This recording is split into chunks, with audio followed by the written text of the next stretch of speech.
Mister ladies viewers அனைவருக்கும் வணக்கம். நான் டாக்டர் நித்யா, சித்தா பிசிஷியன்.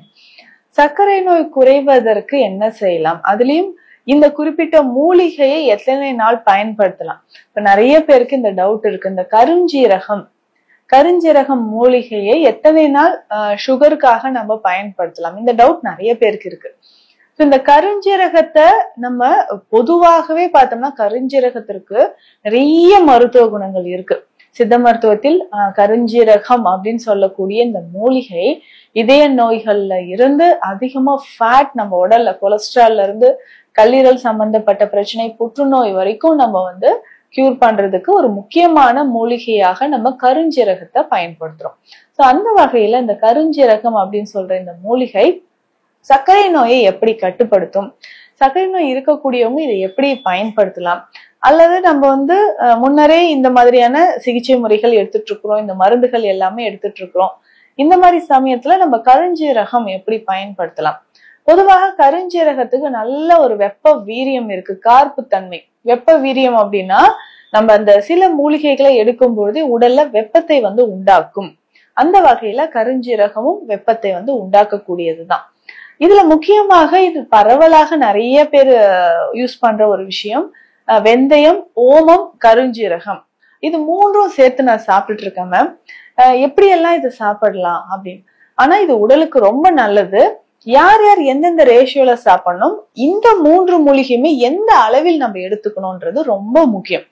சிலருக்கு நல்லா நம்ம கவனிச்சு பார்த்தா தெரியும், இந்த மூன்றுமே ஒரு சம அளவு எடுத்தோ இல்ல அவங்களுக்கு தோன்றிய அளவுல எடுத்து போட்டு நல்லா பவுடர் பண்ணி சாப்பிட்டுட்டே இருந்தா உடல்ல இதனால சில பிரச்சனைகளும் வர ஆரம்பிக்கும். அடிக்கடி மோஷன் போறதோ, இல்ல ப்ளீடிங் ஓவரா இருக்கும். பீரியட்ஸ் டைம்ல பெண்களுக்கு ப்ளீடிங்கோ, இல்ல ஆசனவாய் பகுதியில எரிச்சல், மலச்சிக்கல், இந்த மாதிரி தொந்தரவுகள் இருக்கும். ஆனா நம்ம அதை ரொம்ப ஆழ்ந்து கவனிச்சிருக்க மாட்டோம். இது எந்த அளவில் நம்ம சாப்பிட வேணும், எந்த ரேஷியோல நம்ம எடுக்கணும் அப்படின்றதும் நான் சொல்றேன். இப்போ வெந்தயம் அப்படின்னு சொல்றது ஒரு 250 கிராம் நம்ம எடுக்கிறோம்னா ஓமம் 100 கிராம் எடுத்துக்கணும், கருஞ்சீரகம் 50 கிராம். இந்த அளவு படிதான் மூன்றும் எடுத்து லேசா வறுத்து நல்லா பொடி பண்ணி வச்சுட்டு நம்ம பயன்படுத்தணும். சரி, இதை யாரெல்லாம் எப்படி எதற்காக பயன்படுத்தலாம் அப்படின்னா, உடலில் அதிகமான கொலஸ்ட்ரால் லெவல் இருக்கக்கூடியவங்க, உடல் எடை அதிகமா இருக்கக்கூடியவங்க, இதயம் தொடர்பான பிரச்சனைகள் இருக்கக்கூடியவங்க, கல்லீரல் தொடர்பான ஃபேட்டி லிவர், ஜாண்டிஸ் மாதிரியான பிரச்சனைகள் இருக்கக்கூடியவங்க, கர்ப்பப்பையில் கட்டிகள், இர்ரெகுலர் பீரியட்ஸ், குழந்தையின்மை பிரச்சனைக்கும் இதை பயன்படுத்தலாம்.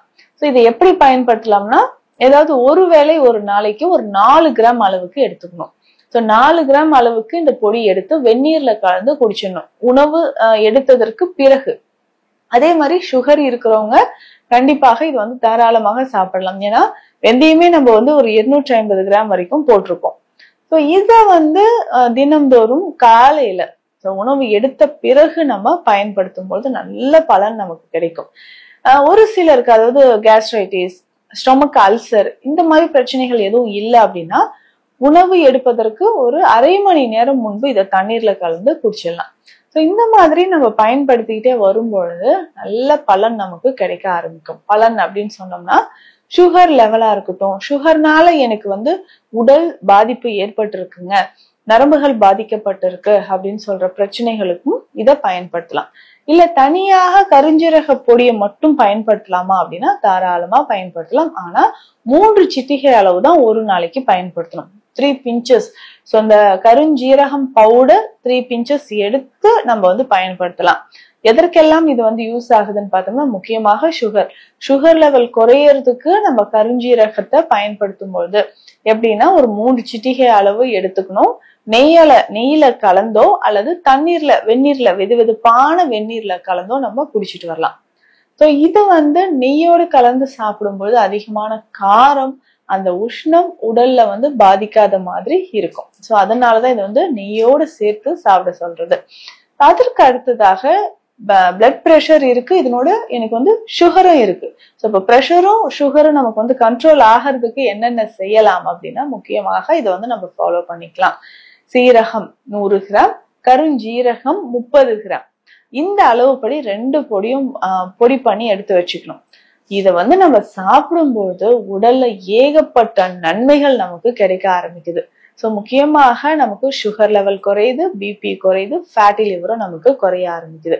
அப்ப சுகர் லெவல் குறையணும் அப்படின்னு இயற்கையான முறையில குறையணும்னா ஸோ நம்ம கருஞ்சீரகத்தை சீரகத்தோடு இந்த மாதிரி சேர்த்து சாப்பிடும்போது நல்ல பலன்கள் நமக்கு கிடைக்க ஆரம்பிக்கும்.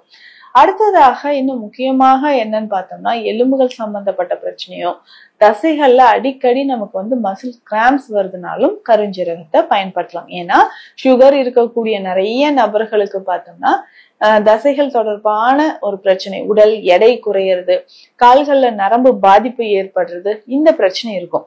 இதற்கு நம்ம என்ன பண்ணலாம்னா மணத்தக்காளி கீரை இதனோட நம்ம கருஞ்சீரகத்தை சேர்த்து பயன்படுத்தணும். ஸோ மணத்தக்காளி கீரை சாறு எடுத்துட்டு அந்த சாறுல கருஞ்சீரக பொடி ஒரு அரை ஸ்பூன், அதாவது ஒரு கிட்டத்தட்ட 3 பிஞ்ச் அளவு சேர்த்து தினந்தோறும் குடிச்சுக்கிட்டே வரணும். காலையில நம்ம இதை குடிச்சுக்கிட்டே வரும் பொழுது கொஞ்சம் கொஞ்சமாக அந்த சுகர்னால ஏற்படக்கூடிய நரம்பு தசை சம்பந்தப்பட்ட பிரச்சனைகள் குறைய ஆரம்பிக்குது. இப்ப கருஞ்சீரகம் இதுல இருந்து எண்ணெய் கூட நம்ம எடுக்கிறோம். இந்த கருஞ்சீரக எண்ணெய் எதற்காகனா நம்மளுடைய தலைமுடி வளர்ச்சிக்கு, தோல் சம்பந்தப்பட்ட பிரச்சனைகளுக்கு, முக்கியமாக சுகர் அதிகமாயிடுச்சு அதனால எனக்கு கால் பாதம் எரிச்சல் வருது அப்படின்னா அதற்குமே இதை பயன்படுத்தலாம். ஸோ கருஞ்சீரக எண்ணெயோட நம்ம ஆலிவ் ஆயில் அல்லது கோகோனட் ஆயில் ஈக்குவல் அமௌண்ட் நல்லா மிக்ஸ் பண்ணி எடுத்துட்டு காலில் அப்ளை பண்ணிக்கிட்டே வரணும். ஸோ தினந்தோறும் இரவு கூட நம்ம இதை பயன்படுத்தலாம். இப்போ காலில் அப்ளை பண்ணிக்கிட்டே வரும்போது அதிகமான சுகர்னால நரம்புகள் பாதிக்கப்பட்டு காலையும் நமக்கு உணர்வில்லாமல் இருக்கிறது, அந்த பிரச்சனையும் நமக்கு கொஞ்சம் கொஞ்சமாக குணமாகுது. ஸோ கருஞ்சீரகம் சர்க்கரை நோயாளிகள் எந்த மாதிரி பயன்படுத்தினால் அதிக பலன் தரும், சுகர் லெவல் குறையும் அப்படின்றது இந்த பதிவுல பார்த்தோம். மீண்டும் அடுத்த பதிவில் சந்திக்கலாம்.